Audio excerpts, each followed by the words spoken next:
10 minutes after my daughter-in-law shoved me against the courthouse wall and called me a filthy old woman, they would all be forced to stand before me, because I am the judge who will decide their fate. The slap of her words still rang in my ears long after her voice stopped echoing against the marble. It was a Thursday morning, bright and cold, the kind of day when justice was supposed to feel pure and steady. But justice has never been pure, not in the hands of people blinded by arrogance. The hallway of the county courthouse smelled faintly of paper, ink, and disinfectant. Clerks hurried past with files under their arms, attorneys clicked across the floor in expensive heels, and for a moment, the world simply froze to watch my humiliation.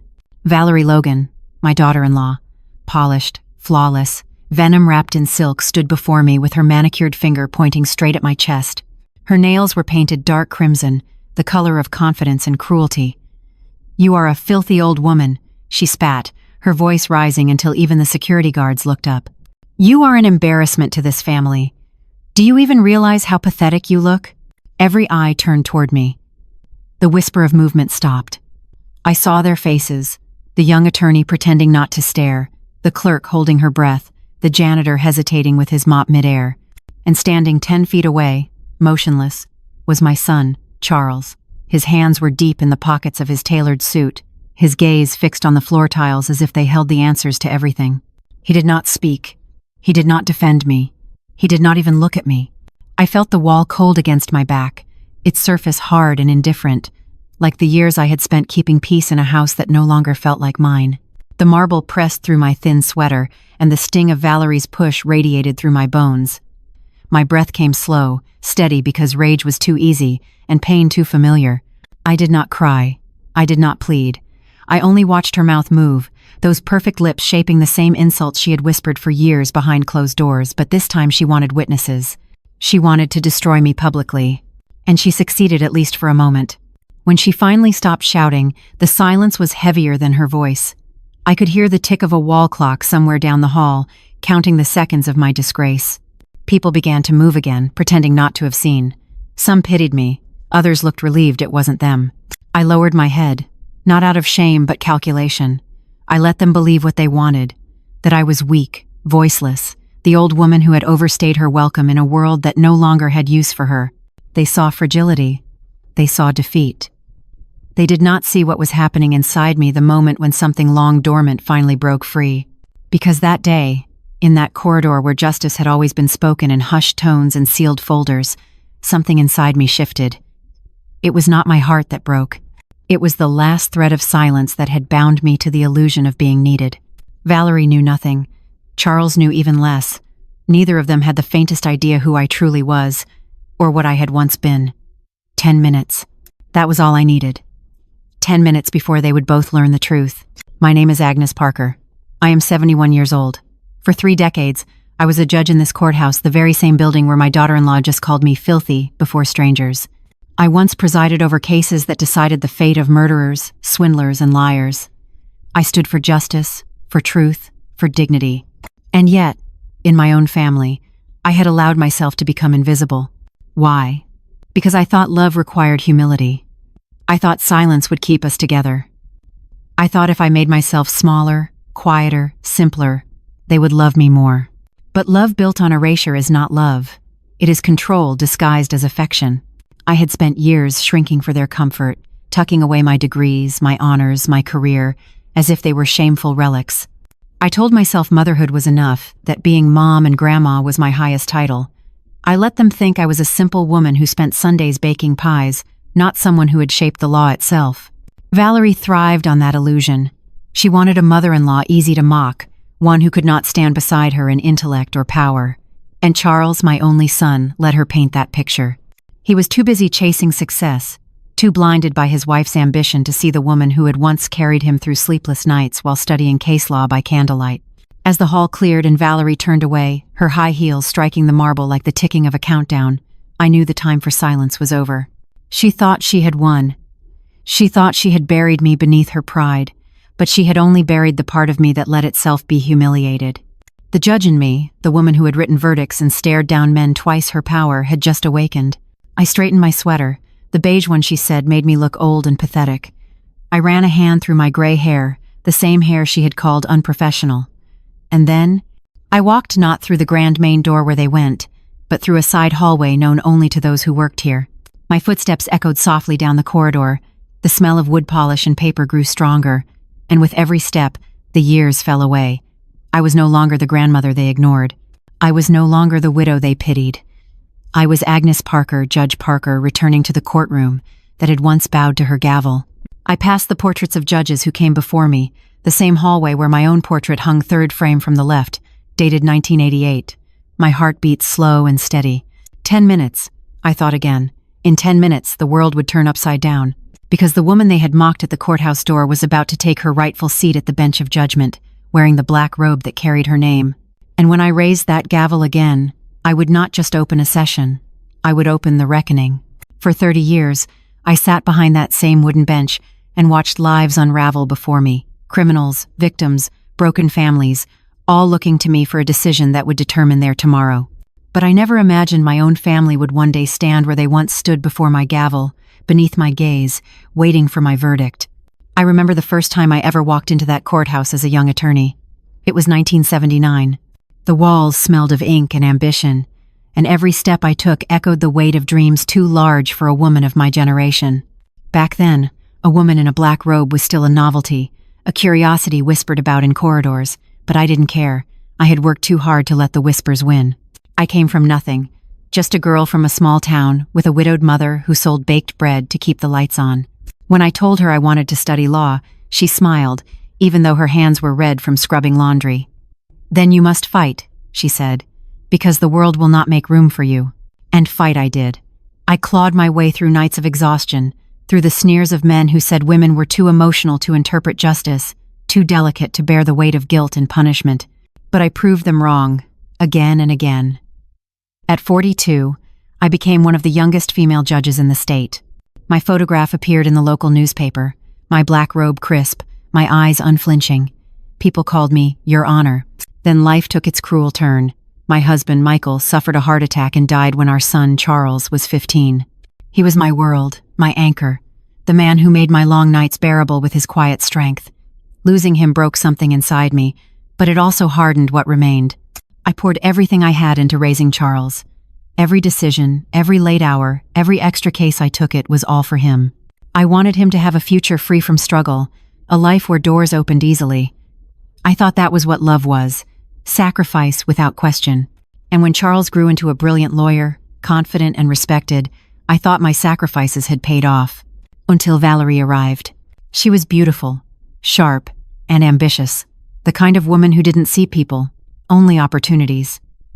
The first time she came to dinner, she scanned my modest home as if it were a crime scene. Her eyes lingered on every outdated chair, every faded curtain, as though each detail confirmed a private suspicion that I was beneath her. That evening, I overheard her whisper to Charles at the door, "Your mother lives like this? You need to do something. It looks bad." And Charles, my son, my heart did not defend me. He simply nodded. That was the first time I felt the quiet sting of invisibility. It's a strange kind of pain, being erased not by strangers, but by the people you raised, the ones whose every success is built on your sacrifice. After they married, things changed quickly. Valerie took over every corner of Charles's life. His firm, his social circle, his home. She made sure I fit nowhere. Invitations stopped coming. My calls went unanswered. Even my Sunday dinners, once sacred, were replaced by her curated brunches with important people. When my granddaughters were born, I thought the light had returned. 2 little girls with Charles's eyes and my late husband's smile. But Valerie built walls around them too. She said they were too busy, too delicate, too tired. She wanted me to vanish quietly, like dust under a polished rug. I told myself it didn't matter, that I still had my dignity, even if I no longer had my family. I kept the truth of who I was buried deep beneath the weight of their disregard. They thought I was a retired clerk, a woman who once worked in the courthouse cafeteria, perhaps. They never asked, and I never corrected them. Maybe part of me believed that humility was a virtue, that by being smaller, I was loving them better. But humility without respect becomes humiliation. The years crept by, the phone stopped ringing. My house grew quieter, my presence reduced to polite obligation. Until that morning, when Valerie crossed the final line, her shove against the wall, her words echoing like a verdict. That was the moment I realized I had created this silence myself. I had allowed them to forget who I was, so I would remind them, not through anger, not through shouting, through truth, through justice, through the very tools that once gave me purpose. Because behind every meek smile I had ever offered Valerie, there was knowledge she could never imagine. Behind every insult I had absorbed, there was a lifetime of power restrained. 10 minutes, that was all it would take for her world to collapse. 10 minutes until she would walk into courtroom 3, expecting to conquer, and instead, she would see me, the woman she had called filthy, sitting in judgment over her. And the irony would be perfect, poetic even, because the same courthouse that witnessed my humiliation would soon witness her reckoning. For the first time in years, I didn't feel small. I felt steady. My hands, once trembling with age, were steady with purpose again. The robe waited for me. The gavel waited for me. Justice waited for me. And Valerie Logan, my daughter-in-law, the woman who tried to bury me, was about to meet the side of me she never knew existed. Because when the past reclaims its place, it does not knock. It walks straight in. And I was already on my way to open the door. It did not start with shouting. It started with silence, the kind that slips into a home like fog, slow and unnoticeable until you can no longer breathe. Valerie's contempt came softly at first, hidden beneath smiles and small corrections. "Maybe wear brighter colors next time, Agnes," she'd say. "You look so tired." Or, "You should let the professionals handle dinner next time. Guests expect something a bit more refined." Those small cuts, gentle and smiling, were worse than insults. They rewrote the air around me. One remark at a time. Charles never stopped her. He just smiled, distracted, buried in his phone, pretending he didn't hear. The son I had once carried on my shoulders now avoided my eyes. I still remember the Thanksgiving when she first came into our lives, a crisp November evening that smelled of cinnamon and roasted chicken. I had spent the entire day cooking homemade bread, pumpkin pie, mashed potatoes with extra butter the way Charles liked them. When the doorbell rang, I wiped my hands on my apron and smiled, already imagining the laughter that would fill the house. But when I opened the door, the air shifted. Valerie stood there in a tight black dress, expensive perfume clouding the hallway, her smile perfectly measured. "Mrs. Parker," she said, her tone sugar-coated steel. "Thank you for inviting me." She stepped inside like she owned the place. Her eyes swept over the living room, the chipped photo frames, the faded curtains, the old wooden chairs I had bought secondhand after Michael died. Her smile didn't falter, but I could see the judgment flicker behind it. During dinner, she barely touched her food.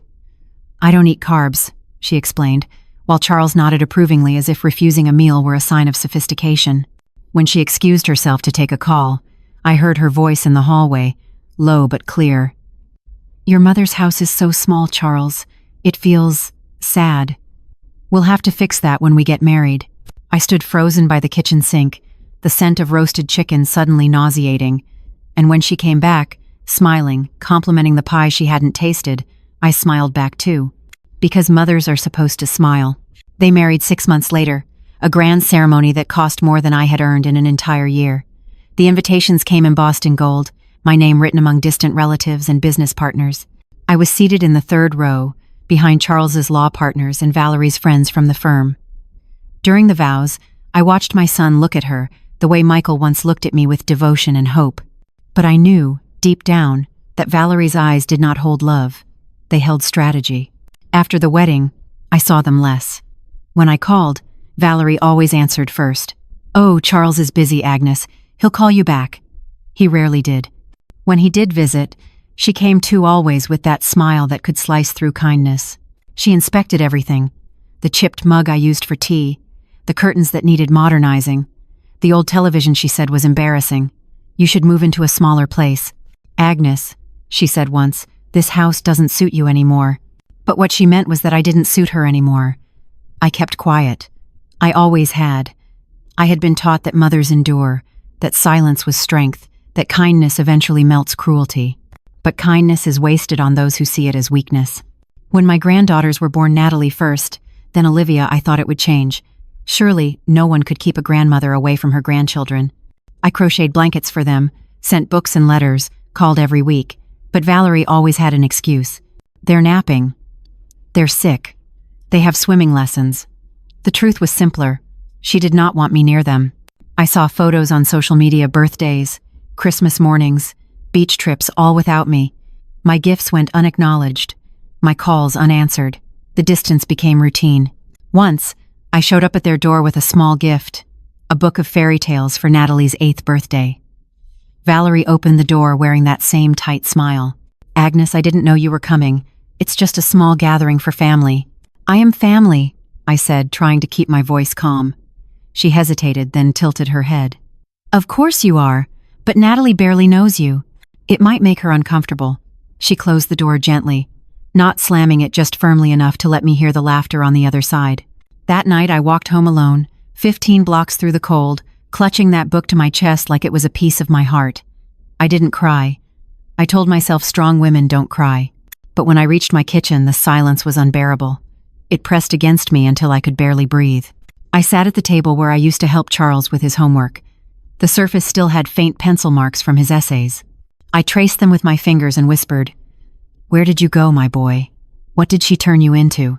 The next morning, I made tea and stared out the window as the world carried on without me.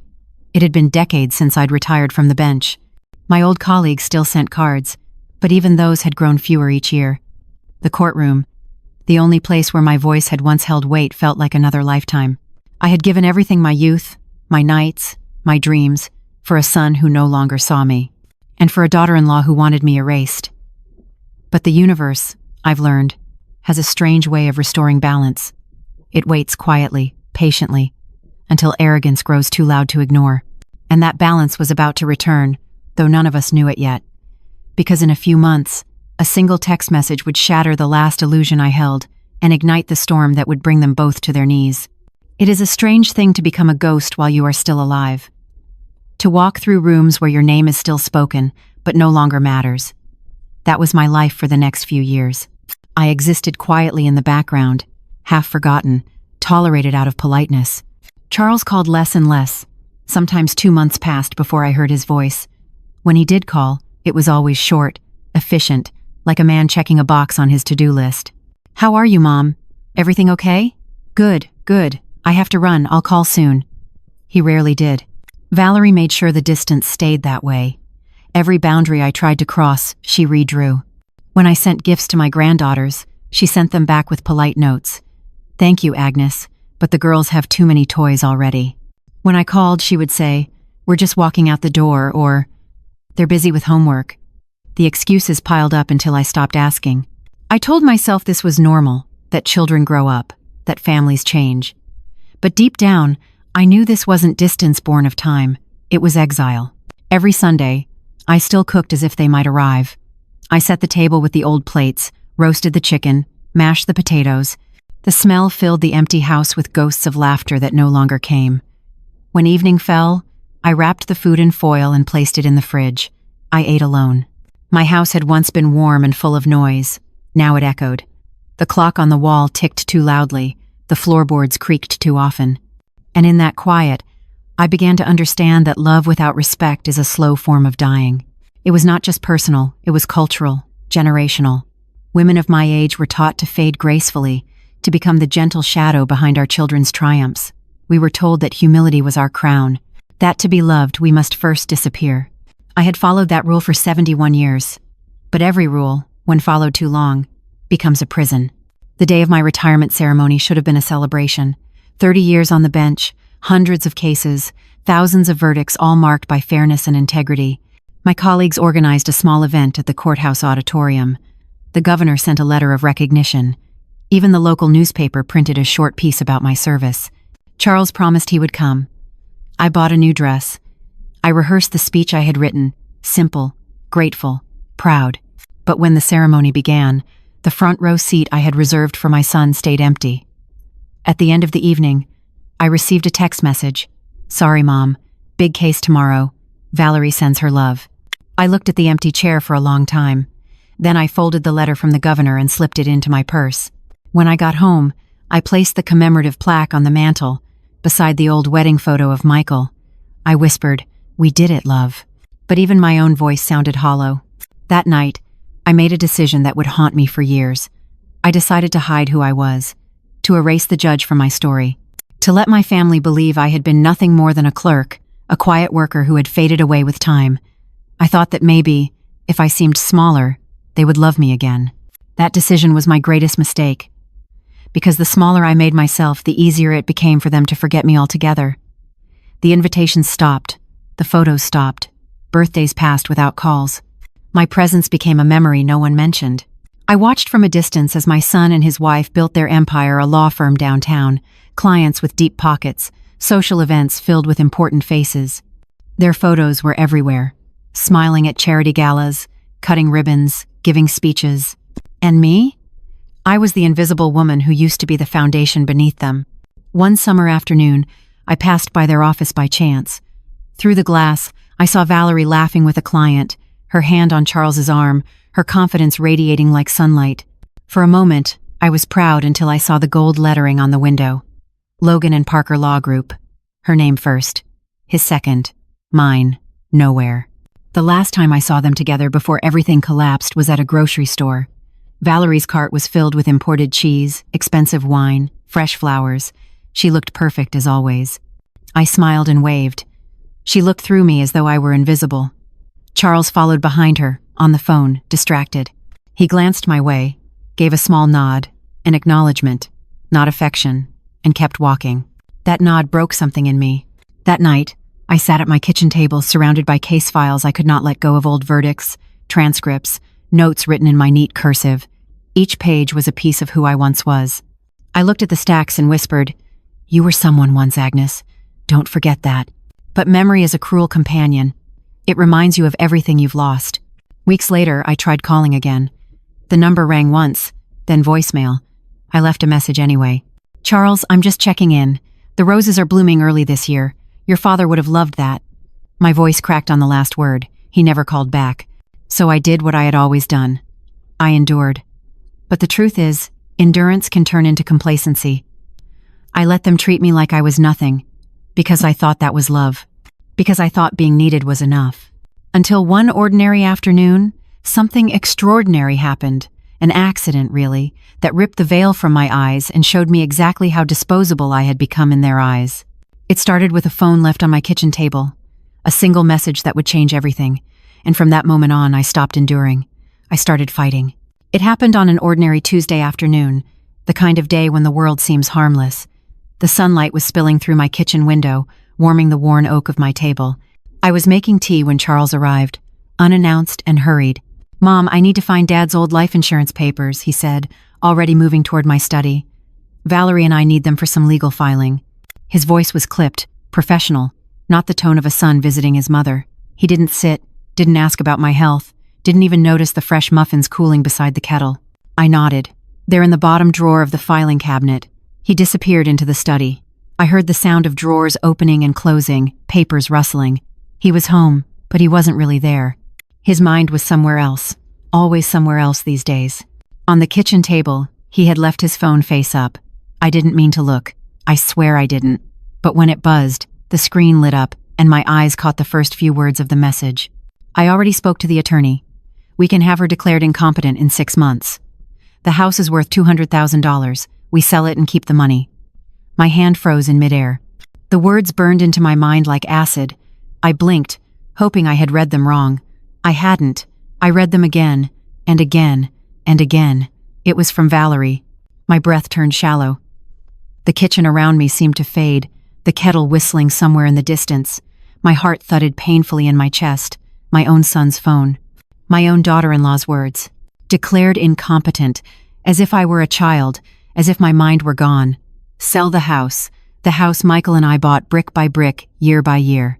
The house where Charles took his first steps, where I stayed up all night studying case law, where I grieved and built and lived. And keep the money. That was what I had become to them, a number on a balance sheet, a price tag. I felt my knees weaken. I gripped the edge of the table to steady myself. The light that had seemed so warm moments ago now felt harsh, unkind. I reread the message once more, every word twisting deeper into me. "She won't even realize it," Valerie had written. She truly believed that. She thought I was too old, too fragile, too blind to see. I stood there frozen, my hands trembling. The woman I had welcomed into my home, the one I had tried so hard to love, was planning to erase me, and my son, my only son, was helping her. I heard Charles's footsteps coming back down the hallway. I placed his phone exactly where it had been, my fingers shaking so hard I nearly dropped it. He entered the kitchen holding a stack of papers. "Found them," he said casually. "You okay, Mom?" I turned to the stove, pretending to check the tea. "Of course, dear. Just a little tired." "Busy day?" he asked, not really listening. "I suppose you could say that," I murmured. He smiled absently, kissed my forehead without looking at me and said, "Thanks, Mom. I'll call you soon." He didn't notice my trembling hands. He didn't notice the crack in my voice. The door closed behind him. The silence that followed was unbearable. I stood in that kitchen for what felt like hours. The cup of tea went cold. The clock ticked on. And in that ticking, something inside me began to change. Not heartbreak, that had come years earlier. This was something else, something older, deeper. It was clarity. For the first time, I saw my son for who he had become. A man who measured worth in money, who mistook submission for love. And Valerie, she was the architect of it all, the venom behind the mask. But I also saw myself. I saw the woman who had let this happen, who had traded her power for the illusion of peace, who had silenced herself in the name of family. That woman was gone now. That night, I didn't sleep. I sat in my living room, surrounded by the ghosts of my past, the framed diplomas on the wall, the law books gathering dust, the gavel Michael had carved for me on the day I became a judge. I thought about every decision I had made, every compromise, every time I had bitten my tongue. I thought about the countless families I had seen destroyed by greed in my courtroom, never imagining that one day I would become one of them. I poured myself a glass of water and whispered into the darkness. "You wanted a weak old woman, Valerie. You wanted someone easy to erase, but I am not her." The next morning, I made a phone call I hadn't made in years. "Louis Oliver," said the familiar voice on the other end of the line. "Mrs. Parker?" "My goodness, it's been ages." "Yes, Louis," I said. "I need your help. It's urgent." There was a long pause. Then his tone shifted, sharp and focused, the tone of a man who knew I wouldn't be calling unless something serious had happened. "Tell me everything." And I did. Every word, every detail, every betrayal. Louis listened in silence, only interrupting once to ask, "Do you have evidence?" "I do," I said. "Enough," he exhaled. "Then, Mrs. Parker, we're not going to let them touch you. Not your money, not your house, not your dignity. I'll see you tomorrow afternoon." When I hung up, I looked around my small kitchen one last time, the same space where I had been humiliated, dismissed, erased. Tomorrow, this kitchen would no longer be the home of a victim. It would be the command post of a war I had never wanted but one I would finish, because this was no longer about revenge. It was about justice, and justice was something I had delivered all my life. Now, it was time to deliver it again. By dawn the next day, I was already dressed, my notes organized, my heart steadier than it had been in years. The old woman who waited for kindness was gone. The judge in me had returned. When I arrived at Louis Oliver's office, the scent of leather and paper greeted me like a memory from another life. He looked older, of course, grayer hair, deeper lines, but his eyes still held that same intelligence I had once seen when he stood trembling in my courtroom, falsely accused of fraud. I had acquitted him 20 years ago after finding evidence the prosecution had ignored. Since then, he had never forgotten my fairness. Now, it was his turn to return that debt. "Mrs. Parker," he said, rising from behind his desk. "Or should I say, Your Honor?" I smiled faintly. "It's just Agnes now. I retired 3 years ago." He gestured to the chair. "You didn't come here to talk about retirement." I handed him a small notebook. Inside, I had copied the message from Charles's phone, every word burned into my mind. "They're planning to declare me incompetent," I said. "To sell my home. To take everything." Louis read in silence, his brow furrowing deeper with each line. When he looked up, his voice was calm but hard. "We'll make sure they can't." He began outlining the plan. Medical proof of mental fitness, legal safeguards, a new will. "We'll make your position unassailable," he said. "They won't be able to touch a cent or claim you've lost capacity. We'll put the law on your side ironclad." For the next weeks, I followed his instructions with the precision of a soldier. I underwent every neurological test, every psychological evaluation, every memory assessment. I passed them all flawlessly.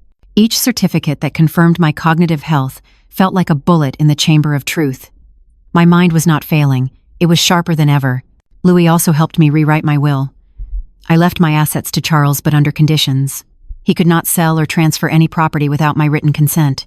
He could not act as my legal guardian without independent verification of incapacity from the state medical board. and if he or anyone attempted to manipulate the terms of my estate, he would lose everything. When I signed the new document, my hand was steady, my name clear and strong. I was not the woman they thought they could silence. I was the law they had underestimated. But Louis wasn't finished. He leaned forward and said quietly, "Agnes, what you told me about Valerie worries me. You said she handled all the finances for their firm, that she's been under pressure. I think we should dig." I hesitated. "You think she's hiding something?" He gave me a look that was half sympathy, half certainty. People who scheme to destroy others usually are. 2 days later, Louis hired a private investigator, a quiet, discreet man who had once worked with the district attorney's office. His job: follow Valerie, audit her accounts, trace her transactions. I didn't expect much. But what he uncovered was worse than betrayal. It was rot. Valerie had been siphoning funds from her own firm for years. Small transfers at first, hidden as office expenses, then larger sums wired to untraceable accounts.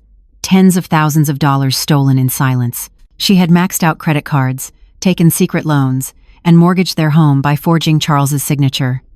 She was drowning, desperate to keep her image of perfection afloat. My house, my life's work was her final lifeline. When Louis laid the evidence before me, I stared at it in disbelief. I had seen hundreds of criminals' confessions in my career, but this was personal. These weren't strangers' crimes. These were wounds carved by family. I closed the folder slowly. "She thinks I'm old and harmless," I whispered. "She has no idea who she's dealing with." Louis smiled grimly. "Then let's keep it that way for now." And so, we planned in silence. We gathered documents, statements, witnesses. I lived my days as if nothing had changed, baking, reading, keeping up the appearance of the quiet widow. But inside, every move I made was deliberate. I knew how people like Valerie operated, loud in their arrogance, blind in their certainty. I had seen dozens like her lose everything in my courtroom.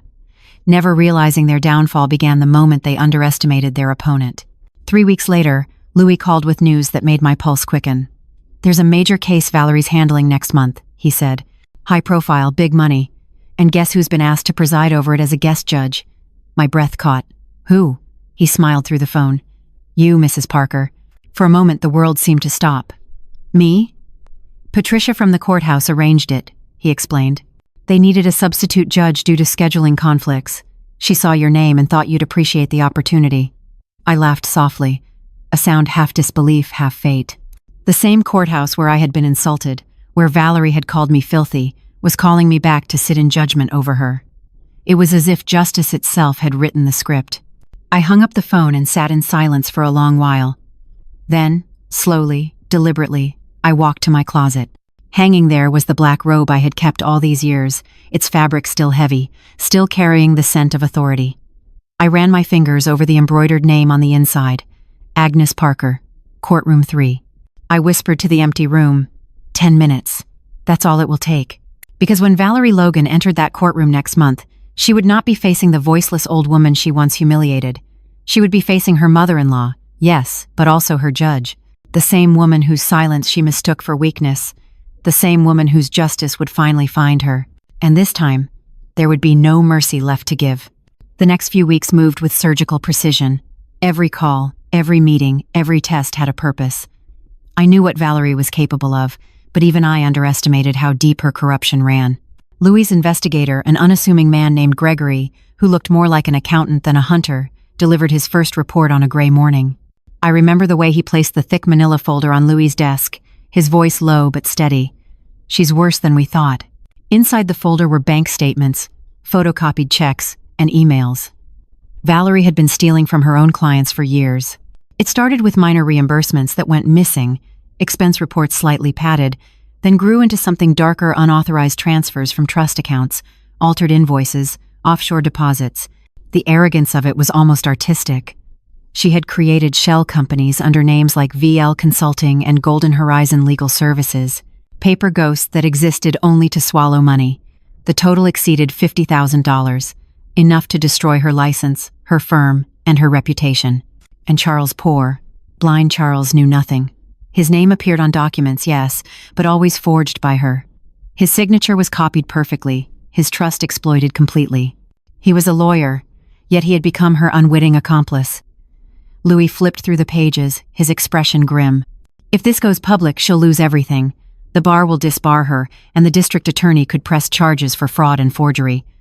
He looked at me, testing my reaction. Do you want to move now? I shook my head. No, not yet. My voice was calm, cold, measured. She will destroy herself. All I have to do is let her. Louis hesitated. You could end this today. I know, I said, but I want her to see who I am before it ends. I want her to look me in the eye and understand exactly who she tried to bury. He understood then that this wasn't about revenge, it was about truth. About restoring a dignity she had stolen piece by piece. In the evenings, I sat in my quiet house reviewing every document Gregory brought me. My mind, long accustomed to legal logic, fell into its old rhythm. Cross-checking dates, tracking accounts, spotting inconsistencies. It felt almost exhilarating, like awakening a part of myself I had buried under years of submission. For the first time in a long while, I wasn't lonely. I was alive. One night, as I marked a suspicious transaction with my red pen, I whispered into the silence, "You built your world on deceit, Valerie. But you built it on my son's name. And that's where you went wrong." The days blurred into each other until Louis called with the confirmation I had been waiting for. "The case has been scheduled," he said. "Courtroom 3, Valerie Logan representing the plaintiff in a contract dispute worth $500,000. Courtroom 3. My courtroom. The same room where my portrait hung, the same bench where I had written countless verdicts. Fate wasn't just handing me an opportunity, it was demanding I take it. The courthouse agreed to my return as a visiting judge. Officially, it was to help clear the backlog of civil cases. Unofficially, Patricia, the same clerk who had once been my assistant, made sure I was assigned to that case. She didn't ask questions. She didn't need to. She had known me too long to doubt my reasons. "It's an honor to have you back, Judge Parker," she said softly when she called. "We've missed you here." That night I didn't sleep. I lay in bed staring at the ceiling, rehearsing the scene that was about to unfold. Valerie would enter the courtroom confident, self-assured, wrapped in her usual arrogance. Charles would follow her, distracted, loyal to the illusion she had built. They would take their seats, oblivious. Then, when the clerk announced my name, the world they had constructed out of lies would shatter in a single instant. I tried to imagine her face, first confusion, then disbelief, then the slow dawning horror. The same woman who had called me filthy in the courthouse hallway would have to address me as Your Honor. The irony was almost poetic. Still, there were moments when doubt crept in. I would stand before the mirror, adjusting my glasses, looking at the lines etched deep around my eyes. Was I really strong enough to do this? To confront not just Valerie, but my son? To hold the gavel again?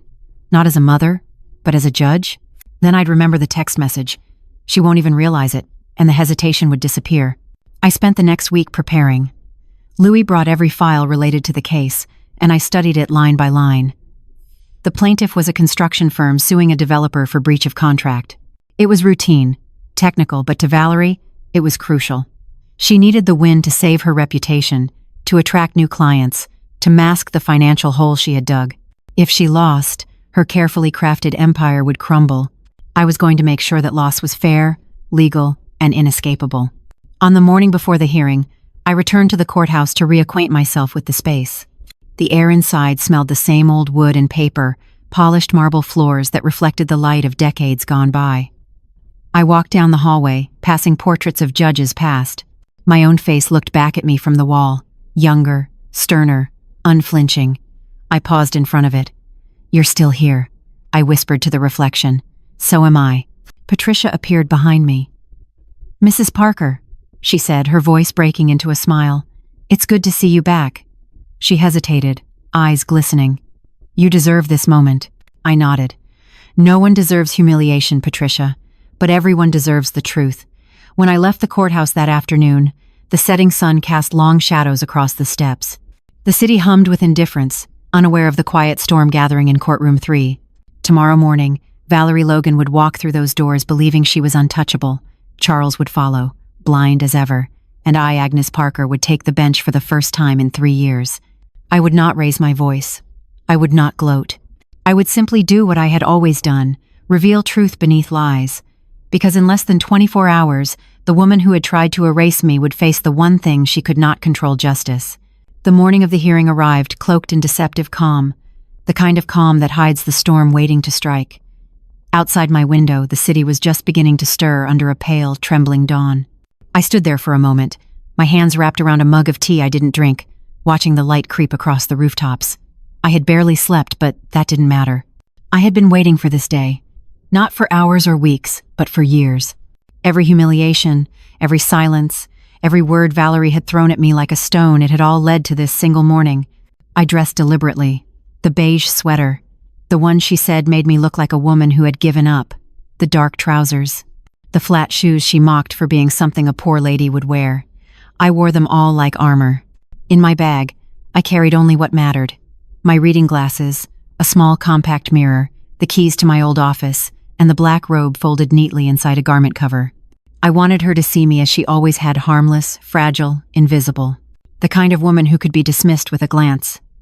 Because that illusion would be my weapon. When I stepped outside, the cold morning air wrapped around me like memory. The streets of downtown buzzed with the muted rhythm of routine. Car engines idling, heels striking pavement, papers rustling in briefcases. Every sound felt amplified, sharper, as though the city itself knew something extraordinary was about to happen. By the time I reached the courthouse, the glass facade reflected a soft metallic light, and for a moment, I saw my own reflection, a 71-year-old woman with gray hair and a calm face. But beneath that reflection, behind the wrinkles and quiet expression, lived someone they had forgotten. Someone I had hidden for too long. And then I saw them. Charles stepped out of a black sedan parked near the steps, his suit crisp, his phone glued to his ear as he muttered something about contract clauses and settlement leverage. He looked tired, worn down by the life he had chosen, by the choices Valerie had made for him. His hair was grayer now, his shoulders heavier, and yet he still carried that air of detachment, as if he were just another lawyer on autopilot. Then came Valerie. She emerged from the car like she was stepping onto a stage. Her heels clicked against the stone, each step precise and loud. Her black dress fit her like armor, her dark red lipstick sharp against the pale morning light. She exuded power, the kind of power that came from arrogance, from the certainty that she had already won. She adjusted her designer bag, glanced at her watch, and smiled faintly as if the world existed solely to serve her. They didn't see me at first. I stood still, watching them from the courtyard's edge. For a heartbeat, I almost turned away. Despite everything, he was still my son. But then I remembered that message, the one that had shattered me and awakened me all at once. We can have her declared incompetent in 6 months. The echo of those words burned away any hesitation. I stayed right where I was. Valerie spotted me first. Her step slowed, her perfectly shaped eyebrows arched in disbelief. "Agnes?"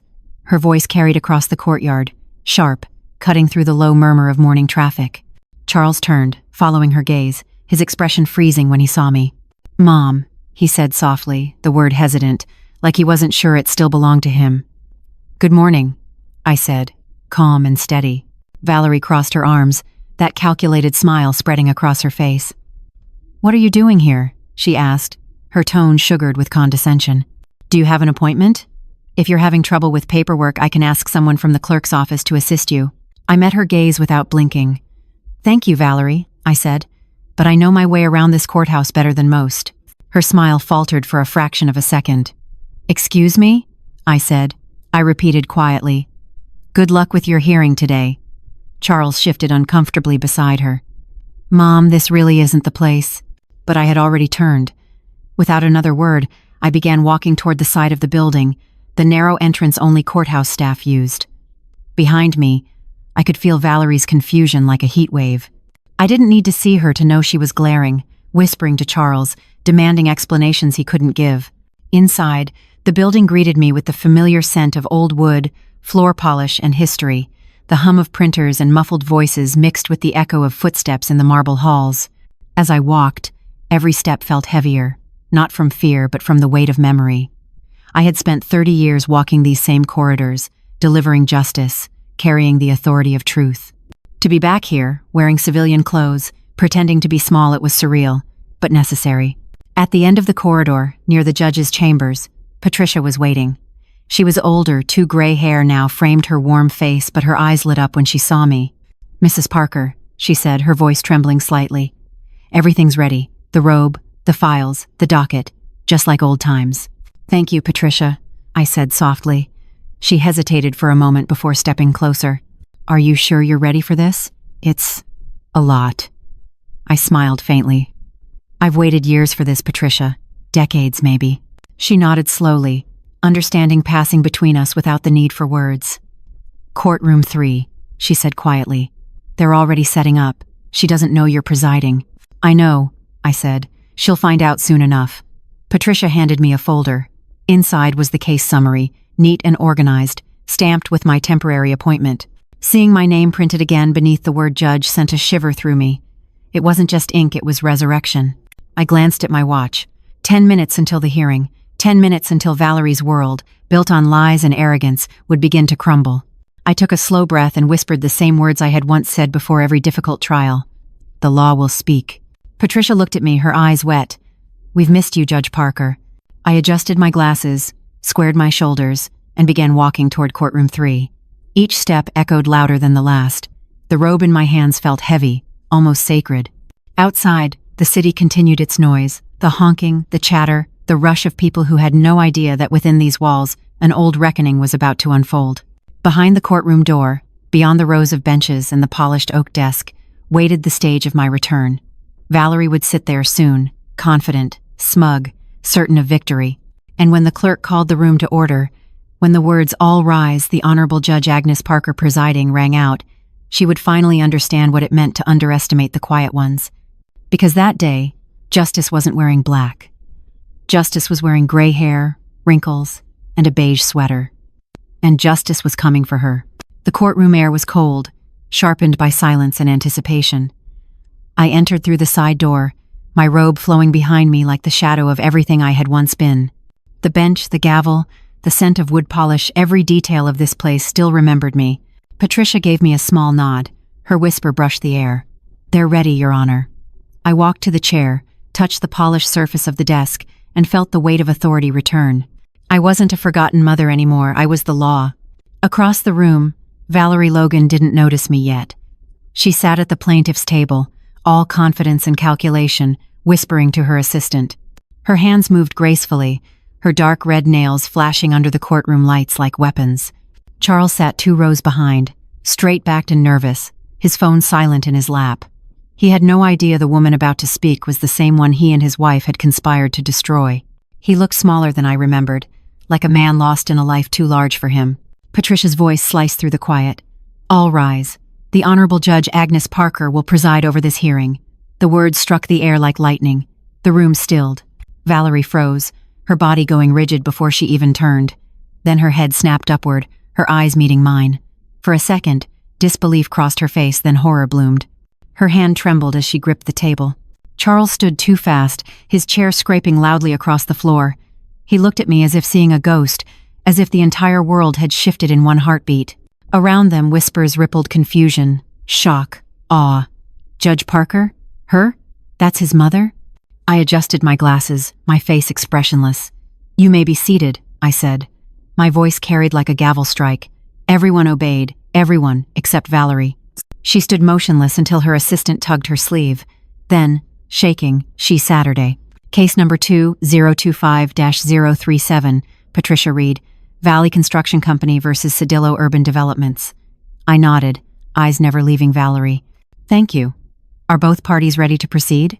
The defense attorney answered smoothly. Yes, Your Honor. Valerie hesitated. Her throat bobbed as she swallowed hard. Yes, Your Honor. The irony wasn't lost on anyone. Excellent, I said. Then let us begin. Attorney Logan, you may proceed with your opening argument. She stood on unsteady legs, her hand clutching the podium like it might save her. My client, Valley Construction, entered into a contract valued at $1,200,000. She faltered. I cut in calmly. Correction, counsel. The file states $1,500,000. Silence. Her cheeks burned. Yes, of course, she stammered. That was an oversight. Her voice wavered, barely audible. She continued, but each sentence cracked under pressure. She confused dates, misquoted clauses, skipped entire sections. Every few seconds I corrected her. Please refer to Clause 7. You have the wrong annex, counselor. The witness statement contradicts that claim. My tone was polite, but unrelenting. The sound of paper filled the air like rain. Charles sat behind her, his head in his hands. His world was collapsing quietly, methodically stripped away by truth, not vengeance. Valerie's arrogance was dissolving into panic. Her assistant's pen stopped moving. After 20 minutes, I leaned back in my chair. Attorney Logan, it appears you're struggling with your argument. Do you require a recess? The question cut deep. She shook her head quickly, voice cracking. No, Your Honor, I can continue. Are you certain? I pressed, because this court has little patience for unprepared representation. She swallowed. I am prepared, Your Honor. The lie trembled in her tone. Very well, proceed. She stumbled through her remaining points, her confidence shredded. The once dominant voice that filled rooms now sounded like a child apologizing. When she finally finished, I gave a short nod. Thank you, Attorney Logan. Attorney Vallejo, your opening arguments. The defense attorney rose calmly, his words flowing like water. He was clear, factual, precise. Every argument he made was solid. Every weakness Valerie left open, he exploited. As he spoke, I watched Valerie's face stiffen. Her jaw clenched. Her hand gripped her pen so tightly her knuckles whitened. The courtroom saw it too, the fall of the invincible woman. When the defense finished, I turned to her again. Attorney Logan, I said slowly. The documents you presented contain several inconsistencies. The contract dates, the payment records, and your client's testimony do not align. Can you explain this? She froze. Papers rustled as she fumbled through them, flipping pages in a panic. Your Honor, Take your time, I said evenly. But know this. This court does not tolerate negligence. Present your evidence clearly, or acknowledge your mistake. Her lips parted, but no words came. Only the faintest whisper. I need to review my files. I nodded once. You should have done that before stepping into my courtroom. The silence that followed was brutal. Every eye in the room watched her crumble. Even Charles couldn't look at her. He stared at the floor, the shame radiating off him. I didn't take pleasure in it, but I didn't flinch either. This was justice, pure and unembellished. I tapped the gavel lightly. We will take a short recess. This court will reconvene at 1100 hours. My voice was steady, final.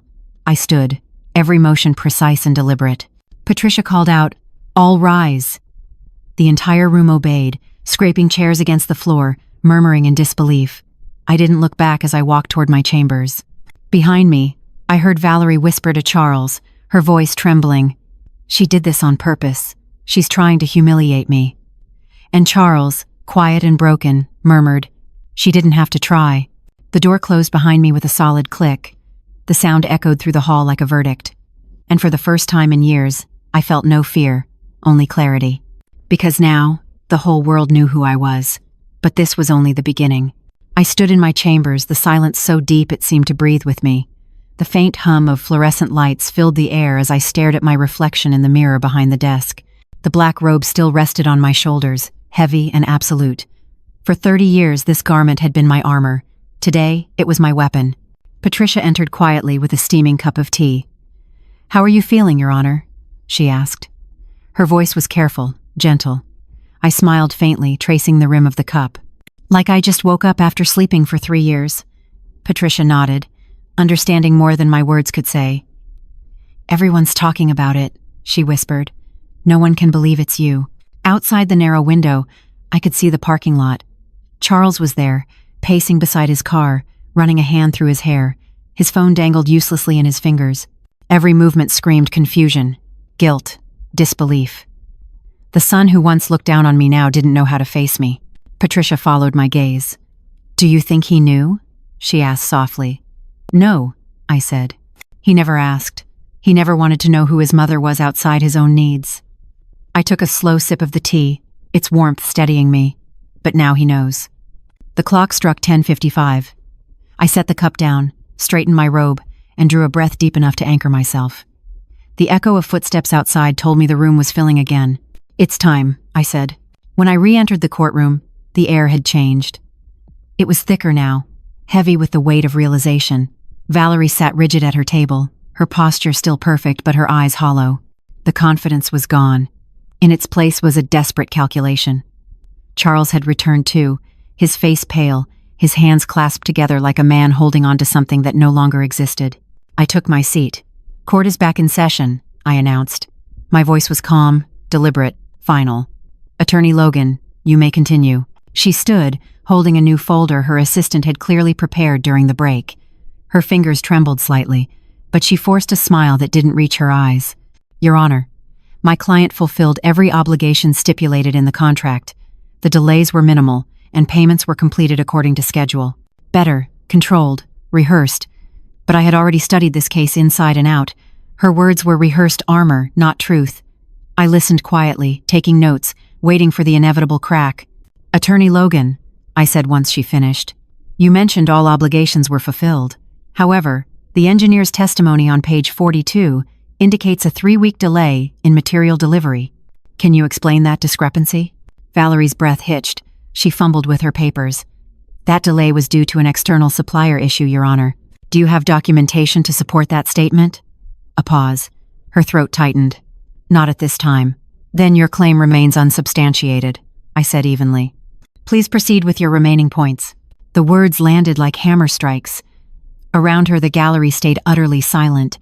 Valerie pressed forward, her face flushing red, but every sentence she uttered only tangled her deeper. Her case had been built on confidence, not substance, and without confidence, it was crumbling fast.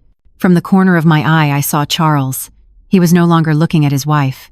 His eyes were fixed on me, seeing me, really seeing me for the first time in years. The realization had finally struck him. The woman he dismissed as fragile was the same one dismantling his wife with logic, precision, and unshakable composure. The defense attorney, Cesar Vallejo, waited patiently before taking the floor. His argument was brief, clear, and supported by undeniable evidence. Every fact he presented struck like an iron nail sealing Valerie's fate. When he sat down, the silence that followed was absolute. I looked down at my notes, the paper crisp under my fingers. Then I looked up. The court will recess for 1 hour. After this period, I will deliver my verdict.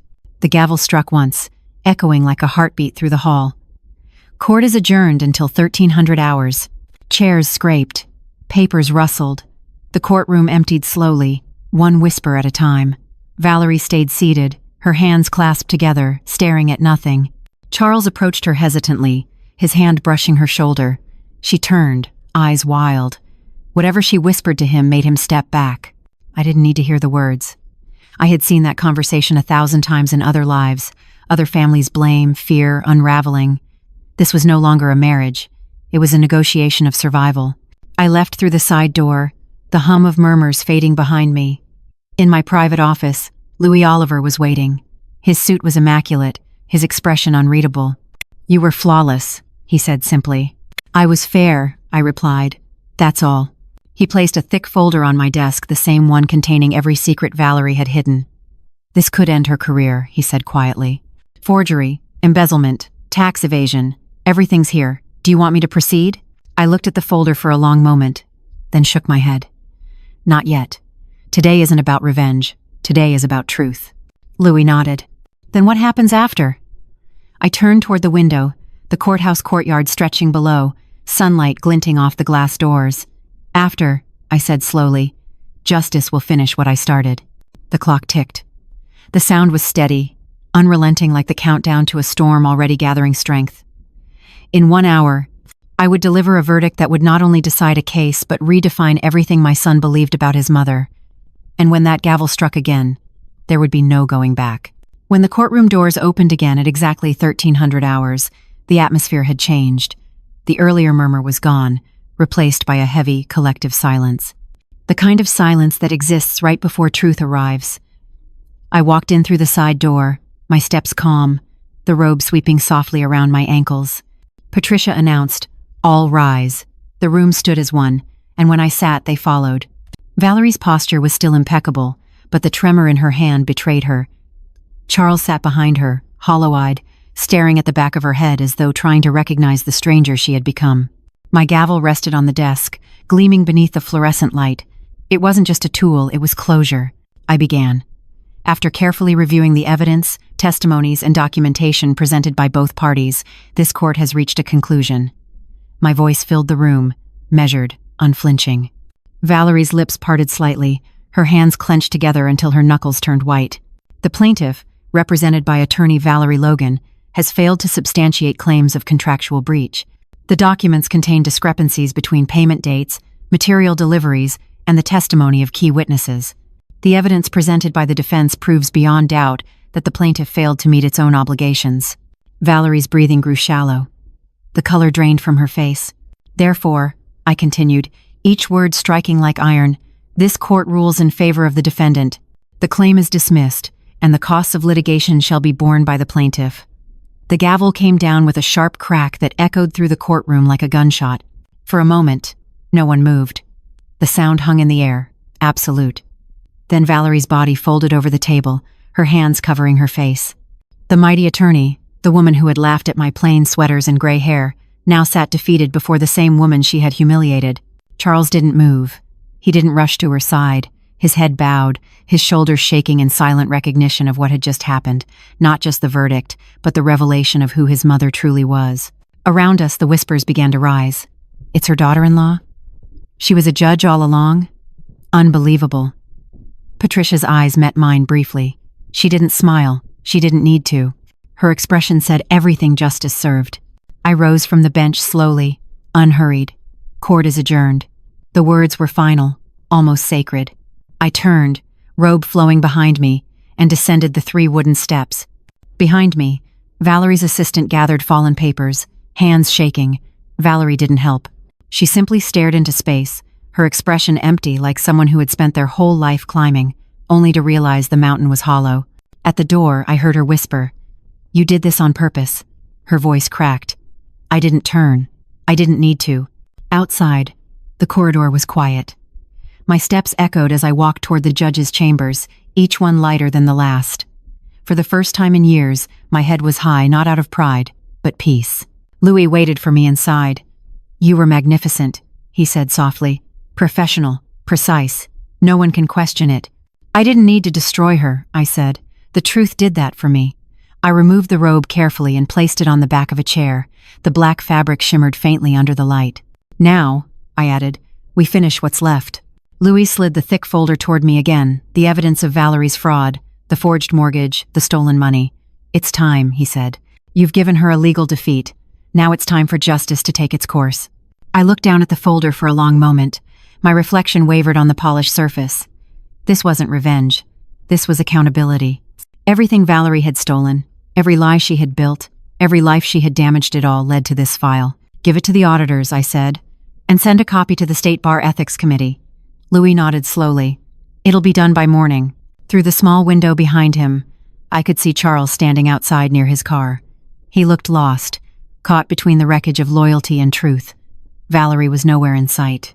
"She'll try to fight it," Louis warned. "She can try," I said quietly, "but the law doesn't bend for arrogance." For a long moment, neither of us spoke. The courthouse around us hummed with the muted rhythm of other lives, other cases, other endings. I reached for my tea, now cold, and took a sip anyway. It tasted bitter, but real. Outside, a breeze stirred the trees by the courthouse steps. I watched a single leaf break free and drift toward the pavement. It reminded me of myself once fallen, now rising again with purpose. Patricia knocked gently on the door. "Mrs. Parker," she said, slipping back into my name as though we were old friends again. "They're saying this will be the story of the year." I smiled faintly. Let them tell it, because for the first time in a long time, the story was mine. And though the verdict was final, the reckoning had only just begun. That evening, the courthouse emptied under the fading gold of sunset. The corridors were silent except for the echo of my footsteps as I left my chambers for the last time that day. My robe was folded neatly over my arm, the same one I'd worn to deliver hundreds of verdicts, and today, one that had rewritten my life. Outside, the wind was cool against my face, and for a moment, I just stood there under the vast sky breathing. Justice had been served, but the story wasn't over. At home, the air felt strangely light. I placed the robe back into its garment bag, smoothing the fabric like it was a living thing. The clock ticked softly in the kitchen. I hadn't felt this kind of silence in years. Not empty, but peaceful. Then came the knock. 3 slow, hesitant taps. I opened the door, and there he was, Charles. He stood on the porch, holding the folded newspaper in one hand, his face drawn, his eyes red. The headline stared up at me. "Retired judge returns to deliver justice against her own daughter-in-law." "Mom," he said softly, almost afraid of the word. I stepped aside and he walked in, shoulders slumped under the weight of everything he had refused to see. He sat at the kitchen table, staring at the floor. For a long moment, neither of us spoke. The ticking clock filled the silence. "I read it 3 times," he finally said. I couldn't believe it. "I didn't know." "You didn't ask," I replied gently, not to wound him, but because truth deserved to stand alone. He nodded slowly, shame thick in his voice. "I thought you'd given up on life. Valerie said you were slipping, that you couldn't manage things anymore." I took a seat across from him. "Did I ever seem like someone who forgets who she is?" "No," he whispered. "You never did." His eyes met mine, wet and full of regret. "She lied to me, Mom. About everything. About you, about the firm, even about our home. She didn't just lie," I said softly. "She used you. And you let her." He winced. The words hit their mark. He pressed his palms to his face. "I know. I wanted to believe she loved me. I wanted to believe the woman I married wasn't capable of this. She was capable of worse," I said. "And if I hadn't acted, she would have taken everything, your father's house, my life's work, our family's name." He looked up sharply. "What do you mean?" I opened the folder Louis had left on my counter. Bank transfers, forged documents, letters from creditors, evidence of fraud. Charles stared in silence, his breath quickening as he flipped through the pages. This is our firm's account. These signatures, they're mine. But I didn't sign any of these." "She did," I said simply. "She mortgaged your home without telling you. She stole $50,000 from your clients and hid it through shell accounts. I found everything." His face went pale. He dropped the papers, his hands trembling. "She ruined everything. My reputation, my work, our marriage." He stopped, his voice breaking. How could I have been so blind?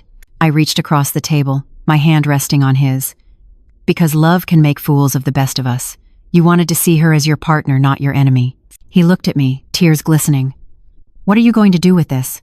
"I already did," I said quietly. "Louis has sent it to the auditors and the state bar. Valerie's finished."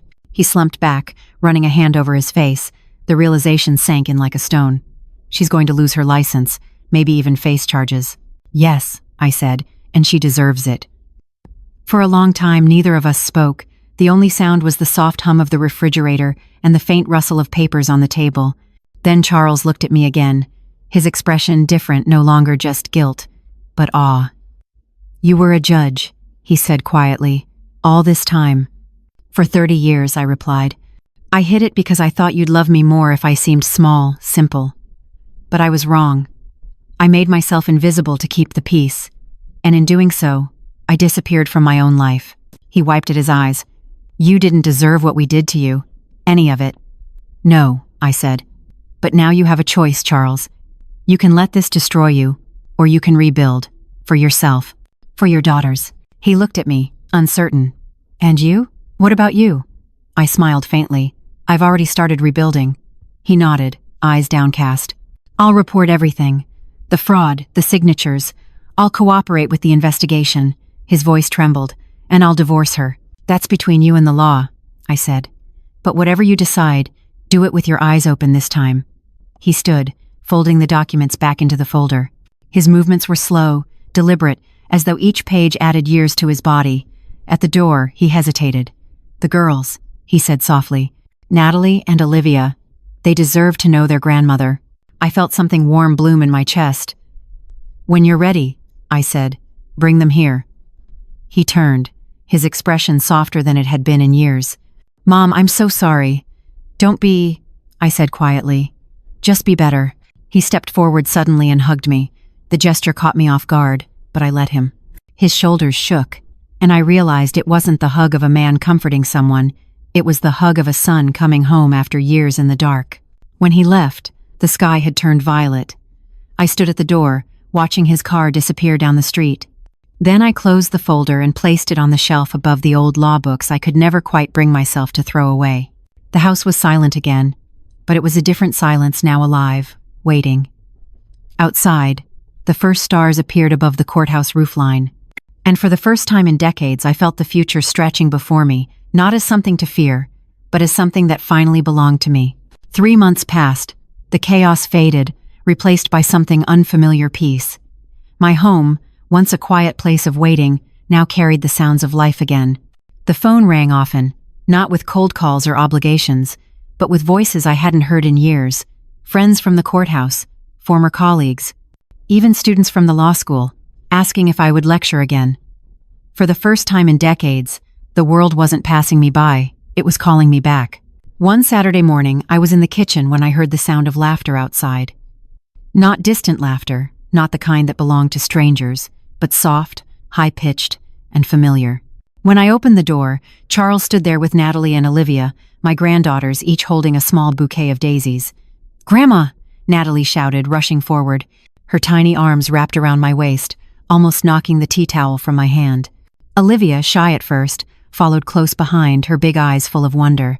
Charles looked different, lighter, calmer. The gray had begun to fade from his expression, replaced by something I hadn't seen in him since he was a boy: peace. "They wanted to meet the famous judge," he said softly, his voice carrying both pride and remorse. Natalie's eyes sparkled. "Are you really a judge, Grandma? Like in the newspapers?" I knelt to her level, brushing a strand of hair from her cheek. "I was, sweetheart, for a long time." Olivia tugged on my sleeve.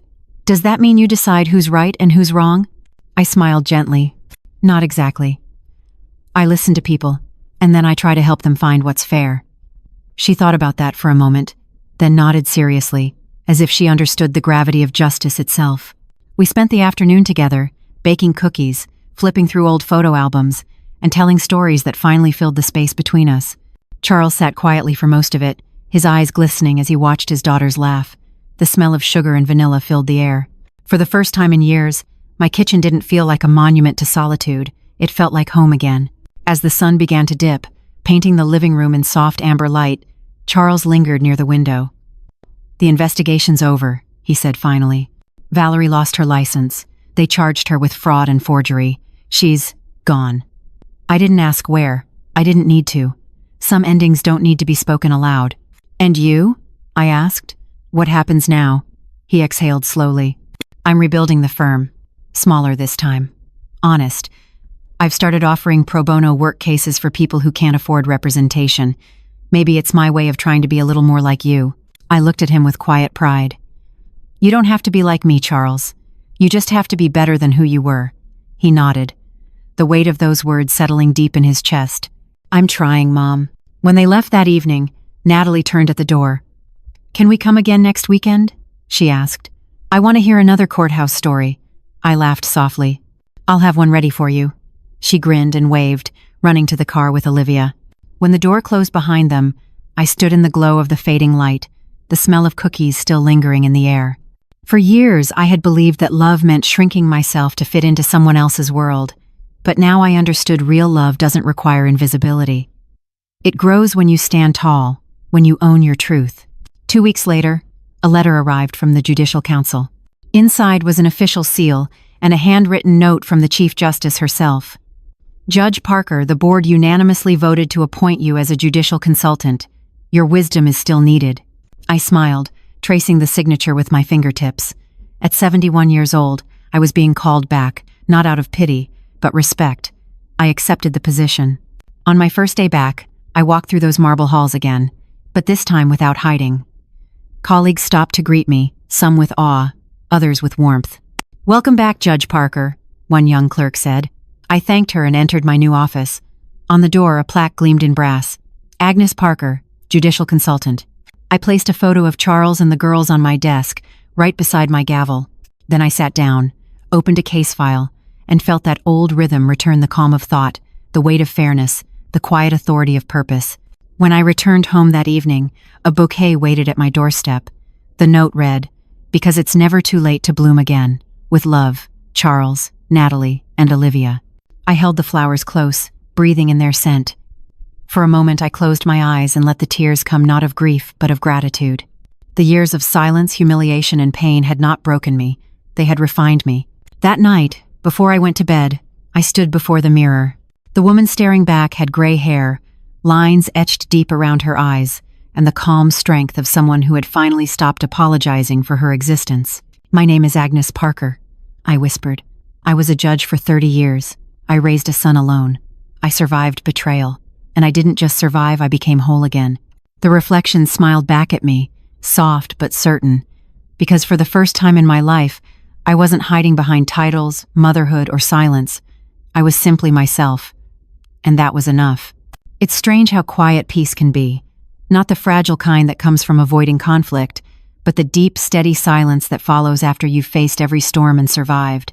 That was the sound that filled my home now, the sound of an earned calm. Months had passed since the verdict, since Valerie's empire crumbled and Charles began rebuilding his life. The news cycle had long moved on.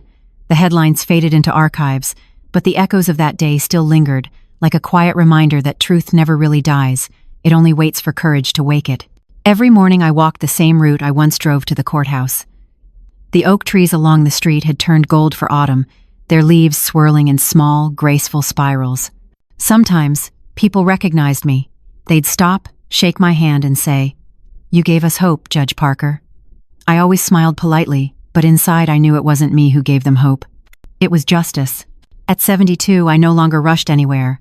I spent mornings tending to the small garden behind my house, lavender, rosemary, and a stubborn rosebush that refused to die even through winter. It reminded me of myself. Every evening, I'd sit by the window, sipping tea from the same chipped cup I'd owned for decades, watching the city lights blink on one by one. I no longer feared the dark. Sometimes Charles would call, his voice lighter now. He'd tell me about the pro bono cases he was handling, about Natalie's piano lessons, about Olivia wanting to become a lawyer like Grandma. Each time he said it, something warm would bloom quietly in my chest. The cycle had turned, not in bitterness, but in growth. One afternoon, as sunlight streamed across my desk, I opened my old case journals, the leather-bound volumes that had followed me through my entire career.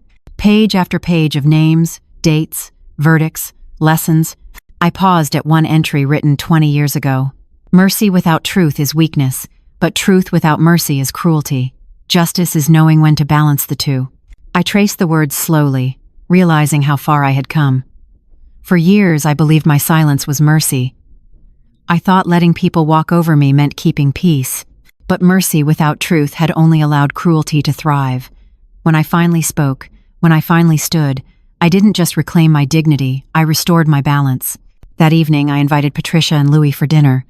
We sat around the table, laughing softly, the air filled with stories and the clinking of old china. Louis raised his glass. "To Agnes Parker," he said. "A woman who reminded the world that justice doesn't retire." I smiled. "To truth," I corrected gently, "and to the courage it takes to tell it." When they left, I stood on the porch, the air crisp and cool against my skin. The street was quiet, bathed in silver moonlight. Somewhere in the distance, church bells rang, soft and clear. I closed my eyes, listening. If there was one thing life had taught me, it was that justice doesn't always arrive in courtrooms. Sometimes, it comes years later, quietly, when no one is watching, when you forgive, when you rebuild, when you finally allow yourself to live without fear. I looked up at the stars and whispered softly, "Case closed." The wind stirred the trees, carrying away the words, scattering them like petals into the night. And as I turned off the porch light, I realized the final verdict had already been written, not by law but by time. Because in the end, justice wasn't what I gave to others, it was what I finally gave to myself.